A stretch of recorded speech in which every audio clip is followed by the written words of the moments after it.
TV நேயர்களுக்கு வணக்கம். இன்றைய திரைமுரசு நிகழ்ச்சியில நம்ம பார்க்க போற திரைப்படம் நருவி. இந்த படத்தை சுபாராக் இயக்கியிருக்கிறாரு. இந்த படத்தில் கதாநாயகனாக ஹாரிஸ் நடித்திருக்கிறாரு. விஜய், பப்பு, பாதினி குமார் உள்ளிட்ட பலரும் நடித்திருக்கிறாங்க. இந்த படத்தோட கதை என்னன்னு பார்க்கலாம். இந்த படத்தோட கதை என்னன்னா, நீலகிரி மாவட்டத்தில் ஒரு மலை கிராம பகுதியில் ஒரு அடர்ந்த வனப்பகுதி இருக்கு. அந்த பகுதியில் ஆண்கள் போனால் அவங்க உயிரோட திரும்ப மாட்டாங்கன்றது அங்கே கதையாக சொல்லப்படுகிறது.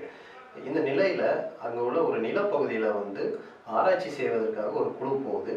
இந்த குழு தெரியாம அந்த பகுதி ஆண்கள் செல்லக்கூடாதுன்ற பகுதியில் போய் சிக்கிடுறாங்க. இப்போ அவங்க குரூப்ல இருக்க ஆண்களுக்கு என்ன ஆச்சு, அவங்க திருப்பி உயிரோட வந்தாங்களா என்பது தான் ஒரு மாதிரி அமானுஷ சக்திகளை இருக்கா இல்லையா என்பது காட்டும் விதமாக இந்த படம் பிரதிபலிக்குன்னே சொல்லலாம். படத்தோட மைனஸ் என்னன்னா, படத்துல நிறைய சுவாரஸ்ய விஷயங்கள் இருக்கு. காட்சி அமைப்புகள் இதை ஒரு கோர்வையா நேர்த்தியா சொல்லாம சில இடங்கள்ல அது லேகா தெரியதான் படத்தோட மைனஸாவே பார்க்கப்படுது.